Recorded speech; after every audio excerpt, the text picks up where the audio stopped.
Құрметті менің оқырмандарым, менің арнама қош келдіңіздер. Бүгін сіздерге ана туралы өлең оқып беретін боламын. Егер өлеңім ұнап жатса, лүпіл шелені басып, арнама тіркеліп кетіңіздер. Ана өмір.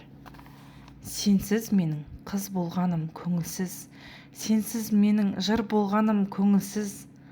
Ана дейтін, өмір дейтін сөз болса, қалай жүрем, қалай күлем өзіңсіз. Сенсіз ана, күлгенім де көңілсіз, сенсіз ана, жүргенім де көңілсіз. Тамағыма тас тұрады өзіңсіз, жанарыма жас тұнады өзіңсіз. Шуағыңнан біздей өмір көктейді, сіздей бізді ешкімді құшып өтпейді. Жан тербетер жақсы сөздер жиылып, анасы бар деген сөзге жетпейді.